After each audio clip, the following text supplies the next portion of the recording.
So I saw The Color Purple. And yes, that was actually a movie that came out in 1985, but I'm talking about the remake, the 2023 remake, which I have to, before I get into it, I have to complain about something that I've been seeing a lot with musical movies lately. This is a musical movie, and by the second trailer, they do in fact show that, yes, this is a musical movie because they have Taraji Henson's character singing one of the songs.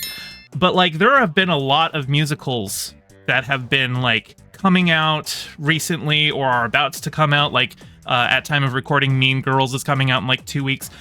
A lot of these musical movies, the trailers don't make it explicit that they are musicals.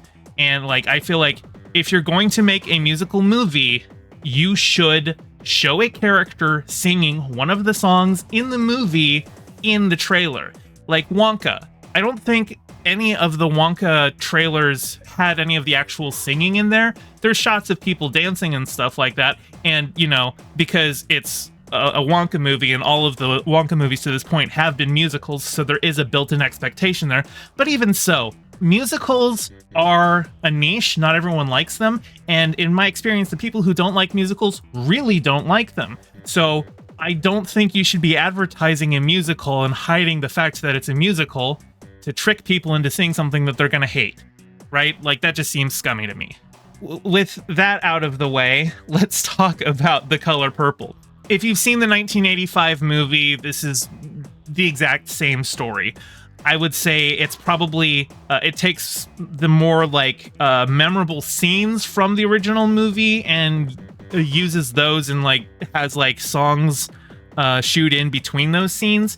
And if you're familiar at all with the story, it's a story about like lifelong trauma, from like child abuse to, you know, spousal abuse. It just runs the whole gamut. The main character, Celie, you know, basically lives an entire life of trauma, and it's a story about her, you know, finding her own voice and finding a way to stand up for herself and overcome that trauma.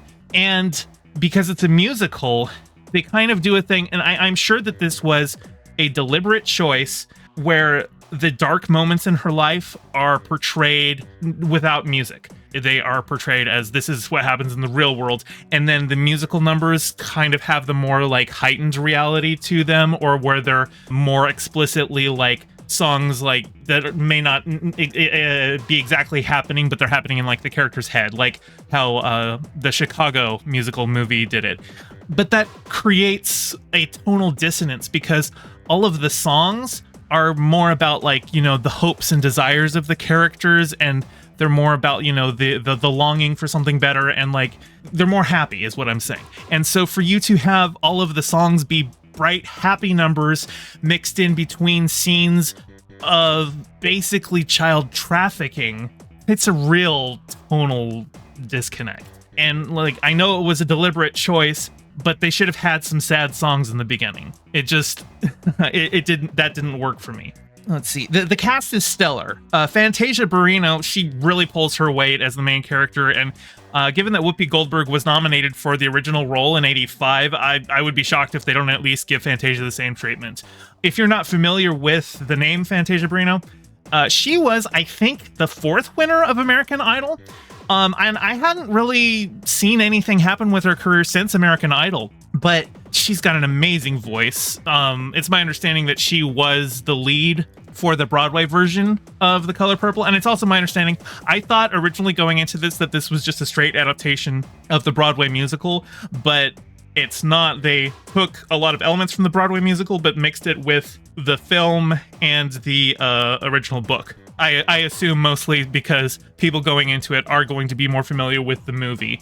And I know a lot of Broadway adaptations will take like the basic structure of the film, but then go off in their own way. So I can understand them changing that. Also, Broadway shows tends to have a lot more songs than end up in a movie. I think I looked and there was probably like a dozen songs from the Broadway show that were cut for the film. So, you know, that happens. But yeah, Fantasia Barrino, she's great. Corey Hawkins is a lot of fun as Harpo, and Corey Hawkins is somebody whose career I have been like watching with great interest. Ever since I saw him as Benny in the Heights, I wanted him to be a star. I think he has amazing talent, and his character isn't like the main character or anything like that. He's a fun side character. But I'm glad to see him get steady work, because this is the second film I've seen him in this year. He was the star of Last Voyage of the Demeter. So I am happy to see him still get work. I'm happy that he didn't just, get In the Heights and then fizzle out. I want to keep seeing him and stuff. He is fantastic. Colman Domingo, who plays Mr. Seeley's abusive husband, he plays the character with the right amount of bumbling idiocy, but also menace, where you hate him, but you also enjoy watching him destroy his own life. And at the end, you just kind of pity him. I think he rides that line really well, because a character like that, it's really easy to just play him so straight despicable that there's no redeeming quality to watching him in the film. And not to say that I think he's really a character that necessarily warrants redemption. Absolutely not. I think the film is more about, her learning to forgive for her own sake rather than for his. But I think he rides that line where he's not so charismatic that it overshadows the awfulness of his character. Taraji Henson plays Shug Avery, the blues singer who, she's a character from the original as well.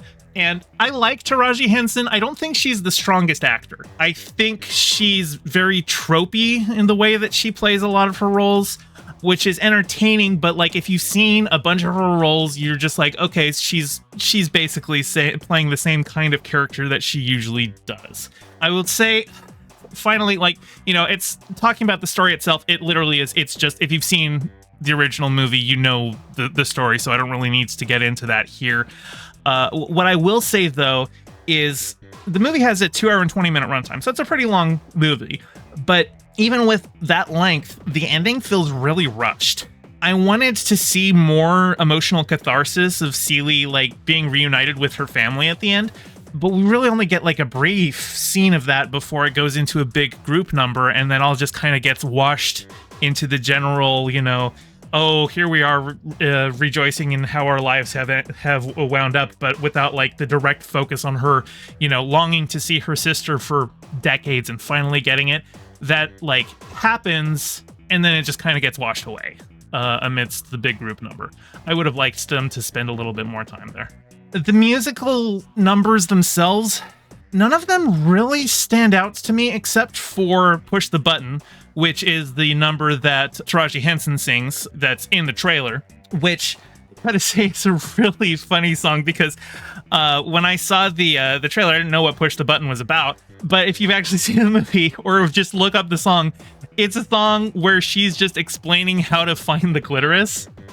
So that made me laugh that they used that song to advertise the movie. It's a lot of fun, though. But that's really the only song that really stood out that I really remember afterward. I would say if you don't like musicals, don't see it, because it is a musical. Just see the original 85 version. And I would still probably just recommend the 85 version instead of this one. Unless you really want to see a musical version of it. If you just have to see a musical version of it, then sure, there's this. But otherwise, I don't really think it surpasses the original. So there's that. Hey, thanks for watching. Your view means a lot. Don't forget to toss me a like and subscribe and ring the bell. I stream Mondays and Fridays at 5 p.m. Pacific and Sundays at 2 p.m., so catch me live and join in on the convo.